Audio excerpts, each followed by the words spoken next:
sell who they are to the world. Because personally, I look at fashion as a way of you selling who you are. Your clothing says a lot about you.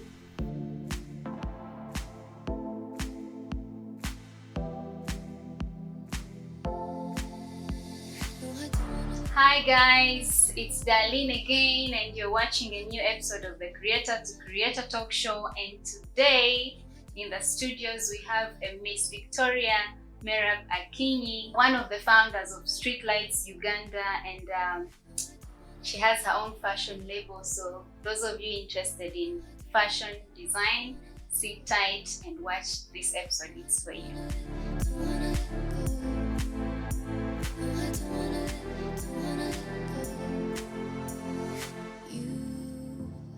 My heart up when the rest of me is down. Yes, Vicky, you're welcome on the Creator to Creator Talk Show. Thank you, darling. And we're very glad to host you today. You're the very first lady on the show. Oh, really? Yes. I didn't have a problem with that. Oh, really? Yeah, like where am I the first lady? Why wasn't it ladies first before the guy? My bad. We'll explain that later. I'm sorry. So, Vicky, please tell us a little bit about yourself and the decision that really influenced you to become a fashion designer and to still go on ahead and start your own fashion label. Oh, wow. So about myself, that's really like a broad question. Sometimes I don't know Briefly, how you to could start it. But I'm okay, fine. I'm a 27-year-old fashion designer. Okay. And co-founder Streetlights Uganda, as well as the current CEO of Streetlights Uganda. And I love eating so much, and but mainly snacks. And I love fashion, not mainly because of the clothing and all that, but I love it because it's a place where I get to create and bring together all the different ideas that I have as a fashion designer and as an artist, because I'm a visual artist. So it's a place that allows me to express myself through clothing. And what decision that really influenced you to become a fashion designer? What influenced me to become a fashion designer actually was a circumstance. Okay, during the fashion classes, I was always like topping my class in fashion. So when it came to time of internship, I had to be like, okay, what should I do? But then I refused to do fashion. So later on, I'm like, when I finished, I was like, let me major in fashion because it's what I'm topping. As much as I was passing other things, I decided to do that. So for me to become a fashion designer, this is something that happened after I competed at the KCCA carnival for dressing with Mrs. Jennifer Msisi, the executive director, and we had to like make her clothes. So I competed and just handed in my proposal. It was a written proposal, which was picked out and I was the winner. So after that whole experience, everyone was like, I needed to design something, I need something. Then I actually first left the fashion industry again for like a year. I went into social work, but people kept on asking. So I think that's what made me get into fashion. Designing something for a lady who was top in the country, so. Oh yeah, and people expected so much. So even that also scared me off from the fashion industry for a while. But then later on I was like, why not? And but though I also remember like when I was growing up as a child, my mom used to make for me dolls, and she started teaching me how to make the dolls and using folding paper bags like for camera. Yeah. So we'd make these dolls and then like dress them up, create dresses for them. Then I used to sketch a lot of fabric dresses. I think that's why I love making gowns for that. Things that make women look beautiful and flatter them. So basically that's my story of It's quite an interesting one. So, and then you went ahead to start your own fashion label. Oh yeah. Now that was also was a dramatic session for me and also for the people that followed me, my clients. I feel it must have been something so dramatic. Reason being, I'm a perfectionist. And in most cases, I always want to have something that is super perfect. So this brought in procrastination. It's like, I won't do it now. I want to use it. Then I start with Baila. When I was at school, I decided to name my brand Baila, which I got from the Hebrew words. It's a Hebrew word that meant beautiful. I always wanted to relate my clothing with the Bible and the word of God. So I started with Baila. Then after that, I had to leave Baila. I was like, okay, now I need something that relates with me and all that. So I changed my name. I'm like, let me use my name, Victoria Merab. So using Victoria Merab, I get to register my company and using Victoria Merab. Then later on, I meet with a group of artists, one of the top artists in Uganda, and we had this conversion we'd gone for. And then we're discussing art, and they're like, seriously, what's your name? I'm like, Victoria Merab. What's your company name? Victoria Merab. They're like, Akini is the it. Outstanding. Yeah, Akini is the it. Like, it speaks of who you are, where you come from, what you believe in. Why don't you just give it out to the world? Why don't you sell it out to the world? I can imagine Akini on a billboard. Then I was like, okay.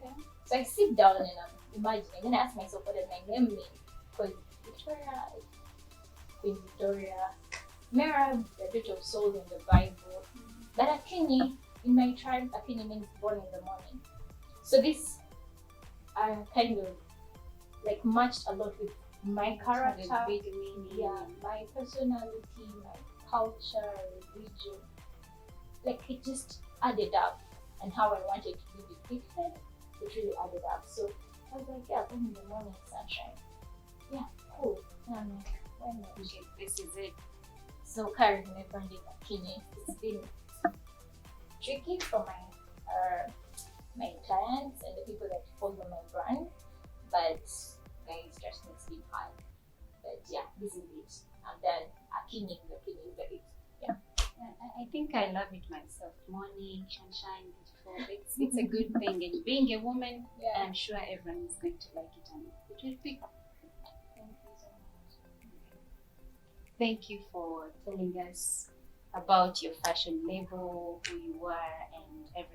I really love it. So I hope our viewers like it too. So this leads us to what we are here for. What is fashion, and what does being a fashion designer entail? And what is fashion? Fashion, okay, the word fashion is the whole thing. You can just break it down for someone who doesn't know. Okay. So clearly the first thing I'd ask you is to look at yourself. Yeah? You are fashion is your design. Like fashion is who you are through your clothing and accessories and everything that you put in your body. That's fashion. To me, that's what I believe is fashion. The hairstyle you choose to have on yourself, that's fashion. The makeup you put in yourself, it's all under fashion. And how you choose to trim your eyebrows, that's fashion. You choose to have eyelashes, it's fashion. You choose to have your nails painted, bracelets, anything. So basically, it's a very big thing. Yeah, it's broad. It's generally who you are entailing what you put into your body. Thank you very much. You've put it in a way that I didn't really know about it. So I hope also our viewers and the audience will really understand, because you've given it in a precise way, and I hope they really understand it better. So thank you very much. So Miss Victoria, what are the misadvantages of being a fashion designer that those who gave up are really missing on? Okay, so I would say there is a lot that people are missing out. Those that were fashion designers that backed off from it, there's a lot they're missing out, especially in Uganda currently. And I would say actually the world at large, because the world has started embracing arts, and they've started embracing the fact that people can create their own fashion, their own style. And I believe if at all these people, and there are lots of things like the platforms have been created, Facebook, Instagram, you can freely just put out your work there. You can freely tell people what you do. You can freely show off your work and put it out there. It's about people to accept it or not. So they are missing on that free platform, first of all, and they're also missing on the chance to express themselves, to sell who they are to the world, because Personally, I look at fashion as a way of you selling who you are. Your clothing says a lot about you. Right now, if at all, let's say I was here and I'm putting on like having a black outfit with leather jacket and all that, and then I'm having like dark lipstick, and then having let's say some metallic stuff on me and all that, that would be punk. I would be bringing back the punk era, and that's more of the dark era, the rebellion, fashion rebellion era. Then if someone else comes in here and then they're having like a very huge gown, and then they're putting on things like how do they call them, corsets, and it's a whole tight corset and all that. That's the Victorian era. So someone would be like, oh, okay, you're trying to talk about this, you're trying to show this. So it's a way of communication. The clothing says a lot about you. It says who you are, who you're trying to be, what you're trying to say. And sometimes people misunderstand it, but they're missing out on that. They're missing out on selling that to the world. And yeah, people are really missing out on communicating what they want to sell to the world about fashion. And then the other thing is currently with the, let me speak for Uganda and countries like Uganda and Rwanda, there's been a ban on second-hand clothing. Yeah. So first of all, even the whole COVID experience, the COVID season has brought in also a ban of second-hand clothing because of the infectious abilities of the clothes people expect could happen. And this is the time every fashion designer out there should be on their game, should be doing something, selling what they have and all that. And so if someone backed out at some point, they're missing out on this. People are going to buy clothing. You just need to know how to sell your clothing. You just need to know who to sell to and how much you want to sell your clothing. People downtown, there's a place in Ham, people are producing mass production of new clothing, and I wouldn't call them fashion designers, because okay, a fashion designer is someone who creates an original design, and even if they are to duplicate any design, they add an art to it, they add something and value to it. It's more like upcycling, recycling something. So whatever they're doing, they are creating clothing, yeah, and they're making money out of it because they make mass production, supply them, sell them off. So I'm imagining someone that backed off on this. Are they going to enjoy this period? Are they going to embrace this time? Or are they going to miss out on the fun, the money, the art, and everything that comes with it? So yeah, I would say that about it. Yeah, thank you very much. So the viewers out there, those of you who backed out on fashion designing, and this is the right time. So she just told you it's the right time you should get back in the game and you will make money, or you will maybe have a good experience. So thank you very much for sharing that with us. Next, we go to what does style and branding contribute to the success of the fashion designer or like your label? Okay. Style and branding are very key things, like very important things in fashion design. You may be a fashion designer and you can create, you can come up with designs and all that, but then if you can't style something, then no one will see the beauty of it. If I make a cloth and put it on a model when I have no idea about styling, I'll end up making a cloth and then put it on a, let's say, a dark lady, when it's a cloth that is meant to be on a light-skinned lady, and it won't come out. And as a stylist, you get to know what hair to have on, what makeup to have on, what shoes to have on, what jewelry to have on, when you're going to do any photo shoot of any outfit, or when you're going to sell anything. So if you don't have style in you, it's so hard to even tell someone, this would look good on you. You'll get someone that's a plus size and then want to give a plus size, let's say, strap, like, or let me say, a white dress, yeah, and you want them to wear like a white dress at the top and then below a black trousers, something like that. You're going to make this person look like Jimmy Bravo. You get it? They look super toned down and and then it will be like, as a designer, you're supposed to flatter someone's body. You're supposed to know your body shape, how can it help you with that and that. And those are things that you learn through style and design. So styling really helps in good look, yeah? Because at the end of the day, you know, she's a plus size, let me get patterns, let me get prints. These are things that will help to like let's say these guys and flatter their body shape. Yeah. Then I'm going to have something bright down and something dark up. I'm going to have something that is, let's say, dark inside and then in the middle light. All those things help to give a given kind of shape to someone, help them have a given look. You make someone short look short because of you're not discussing with a photographer, please take the pictures at this angle. So a stylist does that. So it's important. If you can't do it, hire someone or talk to people, collaborate with them that can do it. And then we talked about branding. Branding is like key. It's the most important thing. Currently, the thing I faced when I was trying to push my Instagram and my brand has been branding. Yeah, I always felt like up to now it has been hard until of late when I worked on this logo, my current logo. I was not yet having any brand of my shop. I didn't have any label on my shop, and people kept asking, "Where are your posters? Where's your signpost? Where is this?" And I'm like, to me, branding is key. I want to know if I'm to have a signpost, what kind of signpost am I having? How is it going to look like? Is it something that someone will see and be like, I'm curious, I need to find this person, or wow, you get it? I love wow factors. I think that wow people, and your brand does that. Your brand says what you can't say. It's your voice. That's what I could say. Like it's what sells, it's your face. It's your face. Yeah, it's the face of your company. So for instance, let's look at Reminac TV. This is the brand. You get it?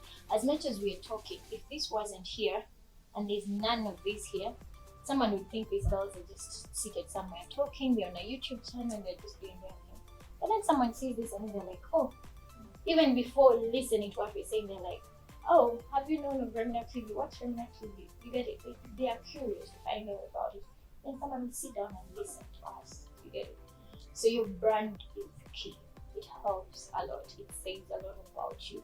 So we need to invest in that, work with graphic designers, trust them, listen to them, and come up with something, share your idea. In most cases, we let people create what they want us to look like and not what we want to look like. But if the two of you collaborate, you'll be able to do that. Know that the branding comes from your logo, number one, your content, then let's say if you want to have uniforms and all that, you're going to have a particular clothing that defines you, particular bleeding that defines you, all that is your brand, your niche and your style defines a lot about your brand as a designer. Then we also come down to labels. Your labels and your packaging define a lot. It's what pushes your brand. You get it? So it's really broad. It's a big thing. So you could say before I start, I need to know my brand. It would be the best thing. Sometimes we find ourselves already starting because we need the money, the time, and all that. You put time is going. So we end up starting before the brand. You get it? Yeah. It's like sometimes I feel it's like we're building a wall before creating a foundation, which is a bad thing. Get it? Yeah, so I just think if you have the time, even if you started doing fashion, you want to become a fashion designer, first sit down, work on the foundation, your brand, how you want people to see you, and it's going to flow well. Brand, vision, what you just flow. It's all going to be amazing. One step. Yeah, Right. things will connect. Thank you for helping us or helping our viewers understand what branding is, because the way you've explained it really means shows someone that branding is the face of everything you want to start. You as a company. Yeah. So thank you very much for that.